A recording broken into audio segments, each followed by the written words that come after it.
Buti tama yung dinaanan natin. Tayo magkano? Baka akalain natin sa camera ko. Hanep! Binagyo! Nilubak! Ay, nako. Ay, Real Quezon. Second stop dito sa Real Quezon. Biglang lumakas ang ulan. Harap to ng mga mga cottage. Meron mga resort, yung mga cottage.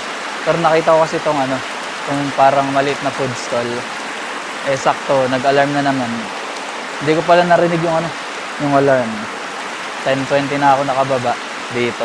Yan, sakto naman may kainan. Anong pangalan niya? Amara and Alexa Merienda. Tapat siya ng Naomi Beach Resort. Tapos magkakatabing resort, yung mga cottage. Loh, grabe. Naabot. Hindi ko lang kung ba't may pula ako sa ulo. Pero sakto rin para makapag-cool down din si Hapoy.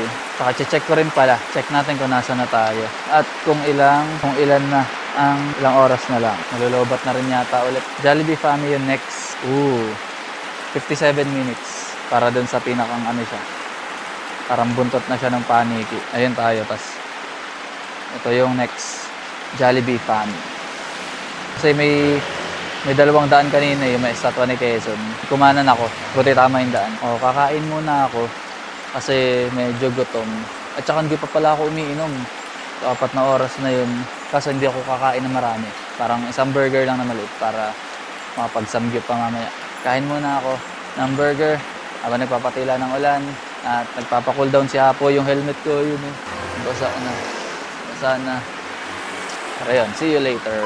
Order muna ako dito sa Amara ng burger at saka lychee na juice. Kanina dapat wala tong juice. Kaso may tumutuluro sa table, natatalsikan yung burger.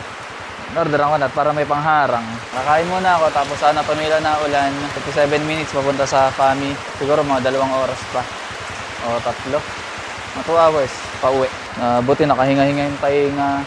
Kailangan talagang magpahinga pagka nag-rides para makahinga yung ulo, diba? Yung helmet at makakain.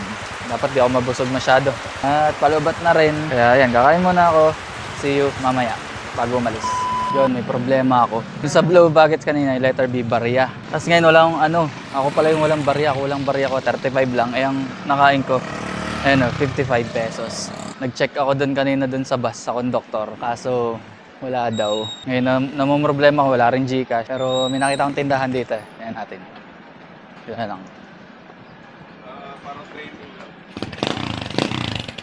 Pwede sana yung pagpusto. May bumibili lang. Pero may nakita ko mga parang mga snacks or tinapay na pwede ko para mapalitan yung 1K.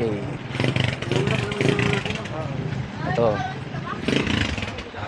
Ayan, ito pinaka-favorite ko dyan Favorite ko to. Tapos, kailangan ko bumili ng mga marami para mabariyahan. Tayo magkano? 25. Ito, Shingalin. Ito din, 25. Ito din, 25. Eh, yung mga tinapay magkano? 6. Pabiling 3 nito. Ano to? Apas. 3 din. 111 lang. 111. Yun, 111. Yan. Tinanggap. Buti na lang. Ako yung nagsasabi na dapat may barya. Tapos nung kumain, walang barya. Kupal din ako yun. Pero buti na may tindahan. Tayin ko lang yung sukli. 17. Mama, 9. Thank you. Yun. Buti may nabili akong pasalubong. Babayad na ako. Wait lang. 55. Ito. Sensya na po. Sensya na. Ayun. Bulang pasalubong. Baka akalain natin sa camera ko. Binayaran ko. Yun. Wala nang ulan. Buti na lang. May nabili akong mga pasalubong. Kakabit ko na muna itong camera. Baka tayo mapagkama lang scammer. Bibili. Walang barya. Sabi ko lang kanina, yung B sa Blue Baguettes, barya, bagul, buo lang ang dinala. Nakakaya tuloy. Pero okay lang, biyahe na ulit. Prepare lang saglit tapos biyahe na ulit. See you. Yun. Oh, may ambulansya pa. Hanep. Real Quezon. Grabe tong Real Quezon. Ano ba? Binagyo, nilubak. Ay, nako. Oh, may ambulansya pa sa likod.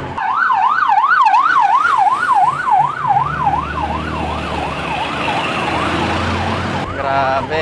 Part of adventure yun. Woo! Ang dumi ng sapatos ko kasi lupa, tapos umuulan. Lakas ng ulan kanina. Basa yung helmet. Pag angat ko, may tubig.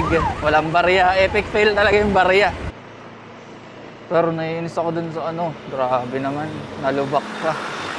Grabe yung lubak. Titingnan ko nga. Baka ano eh. Naramdaman ko yung sakit. Yung dulo.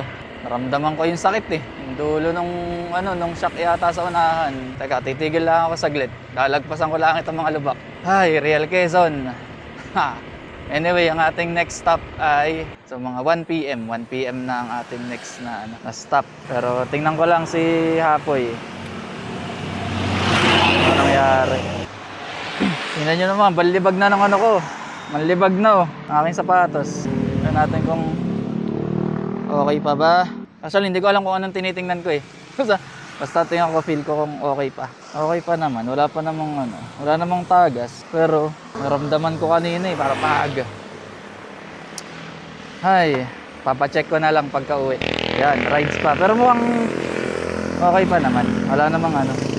Parang wala na ako naramdaman na nakakaiba. Na sira.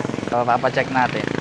Pero yung shock, oh, tuloy na lang natin. At medyo umuulan pa. Tuloy na lang natin ang ating rides. Kaso umuulan, so gigilid muna ako ulit. Para itabi itong camera. Rides pa. Mamaya, agaano ako. Tutuloy ang rides. Kainin ko kaya muna ito ah. Yung isa rito sa aking pasalubong. See you mamaya. Mga 1 p.m. na stop.